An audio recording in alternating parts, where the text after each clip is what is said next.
All right. We have here Hawaii, Alaska. Now let's go up here to Maine. Maine, New Hampshire, Vermont, Massachusetts, Rhode Island. Rhode Island's that tiny little rectangle right there. You probably can't even see it in the video. Connecticut, New Jersey, Delaware, Maryland, New York, Pennsylvania, Michigan, Ohio, West Virginia, Virginia, North Carolina, South Carolina, Georgia, Florida, Alabama, Mississippi, Louisiana, Arkansas, Tennessee, Kentucky, Indiana, Illinois, Missouri, Iowa, Wisconsin, Minnesota, North Dakota, South Dakota, Nebraska, Kansas, Oklahoma, Texas, New Mexico, Arizona. Are y'all keeping up? Colorado, Utah, Wyoming, Montana, Idaho, Washington, Oregon, California. Did we say Nevada? Hi, I'm John, and today I'm going to do something a little bit different. Today I'm going to talk about the United States and why the United States is the way it is. All right. First of all, the United States was not founded by immigrants. Okay. In order to be an immigrant, you have to have a country. All right. To be an immigrant to France, you would have to go to France to live and work. All right. Then you would be an immigrant in that country. All right. There were no countries on the North American continent. All right. The British, the French, and the Spanish sent settlers and explorers to the North American continent. So there were no immigrants. The United States was founded and created by explorers and settlers. Now, you have 13 British colonies on the North American continent. They get tired of being under British rule. So they file a Declaration of Independence, knowing that they're going to have to fight for their freedom.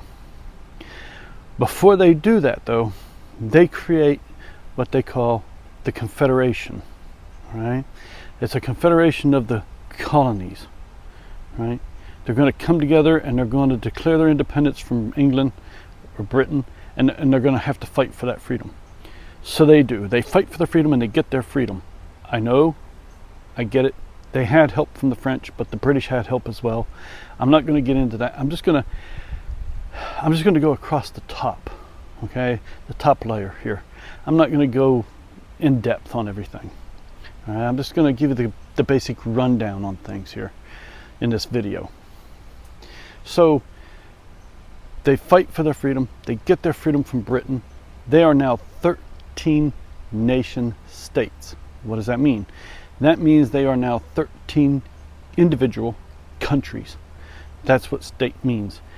You have the state of France, you have the state of Spain, you have the state of Britain, you have the state of Russia, okay, you have the state of China. They're nation states, right? They're independent nations. But now you have 13 nation states on the North American continent who are part of this confederation that they created before they went to war. Now, if there's one thing that these 13 colonies learned during the War of Independence, it's this: united we stand, divided we fall. They stood united and they defeated the most powerful army and navy in the world at the time. Right? And so they want to stay united. Some of the people wanted to keep the Confederation. Some people just wanted to keep parts of the Confederation. Not everyone wanted this new government that, federal government that some of the people want to create. I'll get into that in a minute. So you can think of these 13 independent nation states as sort of like factory workers. Okay, they come together to create a union. All right, they come together as one. They're still individual people, right? They go home at night, right? But they're coming together as one, right? To create one union. Well, a union has to have something that represents it, right? So these 13 nation states, well, out of these 13 nation states, only 12 of them send delegates to Philadelphia, Pennsylvania. All right. In Philadelphia, Pennsylvania, these delegates from the 12 states start hammering out the blueprints for this constitution, for this new union that they want to put together. Now, every union is going to come up with a name for their union, right? You have the United Auto Workers, the United Rail Workers, right? Well, they create a union and they call it the Union of the United States of America. You notice states, right? Nation states. That's what they are. They came together. They united as one under this new constitution. So they hammered out the blueprints of this new constitution. They get it written up. They then add 10 amendments to the constitution that they call the Bill of Rights. The Bill of Rights give the individual people, the citizens of this union, these rights, these what they consider God-given rights. Okay, our founding fathers were very religious men. Okay, they were Christians, Baptists, Catholics, Protestants. So they create this constitution. And they have these Bill of Rights that are amended to it. Now they have to ratify this constitution. So how do they become a state within the union? Well, first they have to have a population, and I don't remember how large the population has to be, but they have to have so many people within their population, and the people have to take a vote, all right, and have to agree on becoming a state within the union. Once they agree on becoming a state within the union, they have to create a constitution, a state constitution. Now, I don't know of any law or anything that's been put in place stating how they have to create their constitution or how their constitution has to look. But what I have found out is that it was kind of implied that their constitutions mirror that of the federal constitution, okay, their state constitution. So every state has a House, a Senate, and a president. Now, they don't call their nation state president, they call him a governor, okay? So you have these nation states, right? These 13 nation states. They create their constitutions to mirror that of the federal constitution that they just created, right? The one state that didn't send delegates, now that I'm thinking about it, the one state that didn't send delegates to Philadelphia, Pennsylvania was Rhode Island. Rhode Island, throughout the whole thing, had a fear of not getting equal representation within this new government. They're such a small state. Their fear was, because they're such a small state, that these larger states would have a larger population and have more representation because of that. So between Rhode Island and I believe it was New Jersey, between those two small states, they brought about what's known as the Great Compromise. All right? That's where the founding fathers decided to compromise. This is where the 12 states of delegates decided to compromise on having a House of Representatives based on population and a Senate where every state gets at least 2 senators. And then the president and the Supreme Court. I know there's the Congress, but I'm not going to get into the Congress because all the Congress is it's made up of people from both the House and the Senate. Okay, so we're just not going to get into that right now, but maybe that'll be in another video. So they have their state constitution. Now they have to ratify the Constitution. So how do you ratify the Constitution? What it is, it's an agreement. It's like a contract. That's what ratification means. Ratification means you're going to accept this contract. You're going to agree to this, right? They have to agree to and basically sign into this union that the Constitution is the law of the land.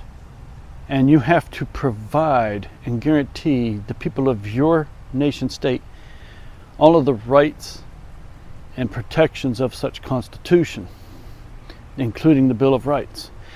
You can add in more rights and more freedoms, but you cannot subtract, right? You cannot take away what is written within the Constitution. The federal Constitution. So the president of this new union, so they all ratify this new Constitution. They all agree to it. They all become, and they become this union, this United States of America, United Nation States. There, we have the President of the United States. Everybody knows, everyone around the world knows who the President of the United States is when we have our election. The President of the United States is like the President of the Union, right? He speaks on behalf of everyone within the Union. He speaks on behalf of all 50 states and everyone within the Union. The President of the United States, he's our figurehead, okay? He's our ambassador to the world, right? He's the one who goes overseas and makes deals, trade deals, and embargoes and tariffs and things to that effect, right? He does all that on behalf of the Union. He also holds another title. Even though he is a civilian, he holds another title, Commander-in-Chief. As Commander-in-Chief, he is the head of all branches of the U.S. military, right? He commands the Navy, the Army, the Air Force, the Marine Corps, the Coast Guard. He is the Commander-in-Chief. It doesn't matter what your rank is in the military. You could be a 5-star general, which we don't have anymore, but even if we did have a 5-star, even if we had a 20-star general, it wouldn't matter. They would have to answer to the President of the United States because he is the Commander-in-Chief of the Armed Forces. He's the head honcho. Now, what a lot of people don't know or understand, especially foreigners from overseas, is that every nation state within the Union has its own army, has its own military, right? People from England, people from France, people from Russia, they know the United States Navy, the United States Army, but what a lot of them don't know is that all the individual states, Texas, Oklahoma, Ohio, Maine, you name the state, they have their own military, all right? It's called the National Guard. Well, we have the Army, we also have the Army, we have the U.S. Army, we have the U.S. Army Reserves, we have the Air Force and the U.S. Air Force Reserves, the U.S. Navy and the U.S. Navy Reserves. But we also have our individual nation states, Oklahoma, Texas, California, right? Alaska. But they all also have their own National Guard, their own military. And the governor of each state, he acts like the president does. He's the Commander-in-Chief of his nation state's National Guard. So the governor of Oklahoma is the Commander-in-Chief of the Oklahoma National Guard. The governor of Texas is the Commander-in-Chief of the Texas National Guard. Now, these National Guard, they can be federalized, right? The President of the United States can say, hey, I'm going to federalize your National Guard, and they're going to go, they're going to come over here and protect the Capitol, or they're going to go over here and fight in this war for the Union, right? They're going to go and protect the Union. They're going to help, defend our interest as a whole, as a nation, right? He can do that. He has the power to do that. Now, the governor, he can use his National Guard to defend his nation state, right? Every state within the Union, right, has their own militia for self-preservation, right? Now, not every union is perfect, okay? Not every family member is going to get along, okay? We have our disputes amongst ourselves, right? There's this thing where if you see a couple of Americans fighting over something, leave them alone, because if you get in on it, they're going to unite and turn on you, and then you're going to be taking it from both barrels, right? We can fight amongst ourselves, but you outsiders stay out, because if you jump in on it, we're going to unite and turn on you, all right? That's just the way we are. But we're a family, and brothers and sisters will fight with each other and argue with each other, but you don't get in between them because they're brother and sister. They're going to turn, they're going to unite, right? They're going to turn on you. So these states sue each other, okay, and take each other to court. And they have been known in the past to enact tariffs on one another and taxes on one another over the years. The Supreme Court, anytime the states have a dispute, they have to take it up in front of the Supreme Court. It's kind of like the World Court. If Russia has a dispute with France, or France has a dispute with Canada, right? They can take it up in front of the World Court and let the World Court make the decision on their dispute. Well, here in the United States, we have the Supreme Court, and anytime the states have a dispute, that's who they take it up in front of, the Supreme Court. And then the Supreme Court sets down the law of the land. Whether it's constitutional, decides, the Supreme Court, they're the ones that decide on whether things are constitutional or not. They interpret the Constitution. So, over history, there have been some states who have tried to tariff other states and impose taxes on other states, and the Supreme Court said, no, you can't do that. It's free trade amongst the states.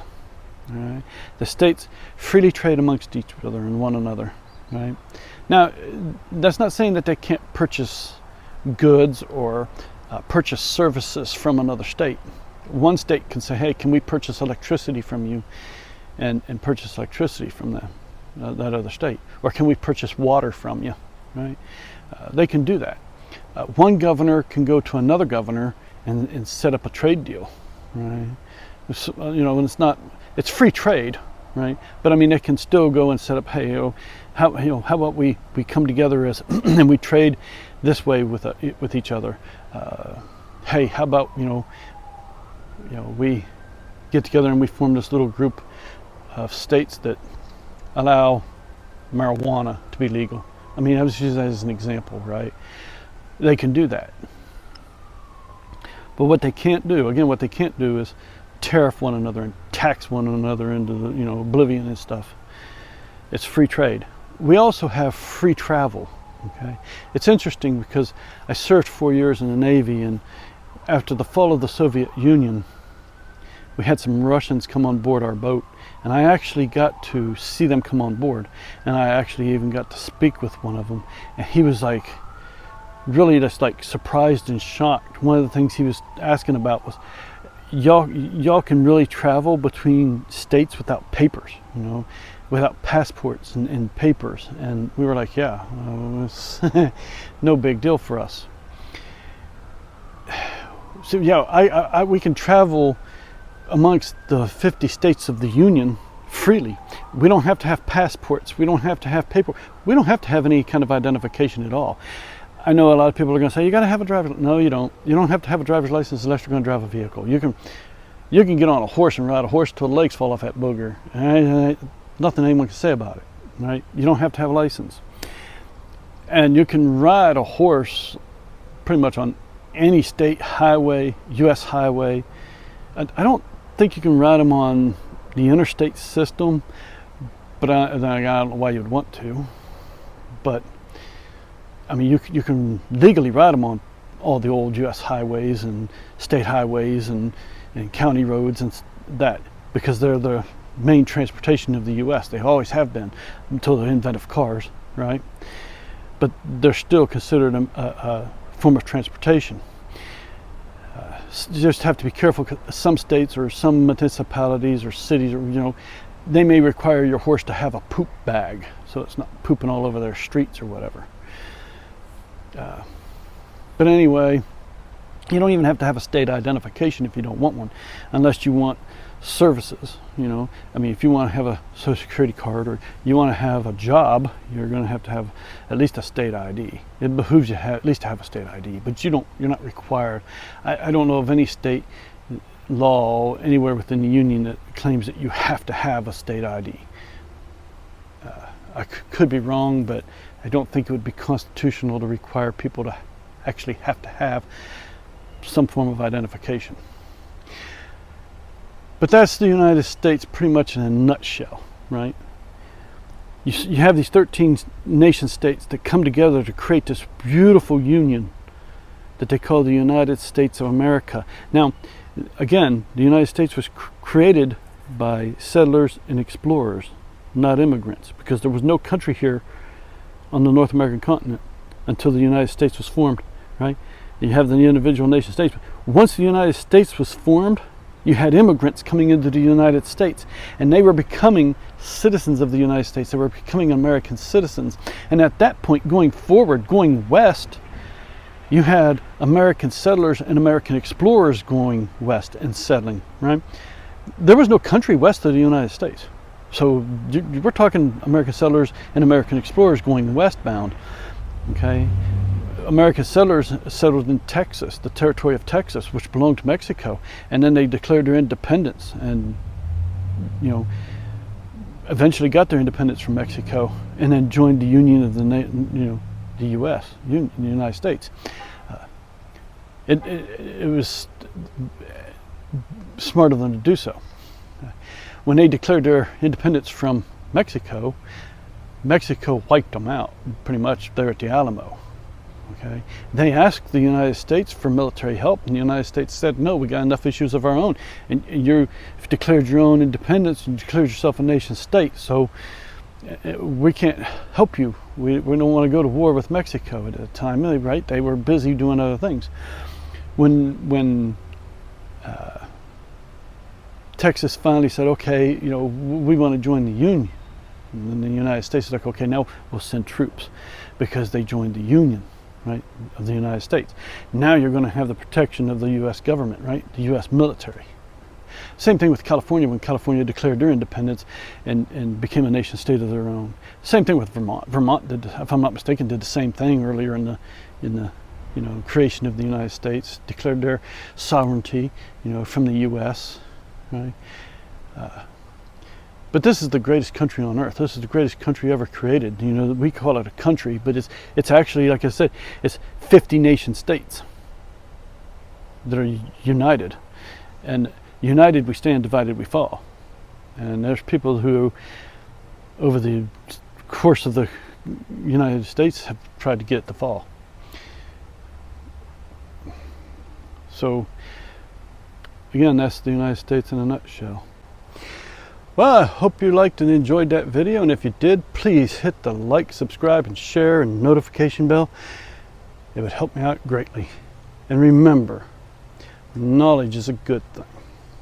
Truth in knowledge is an even better thing. And true knowledge, that's power.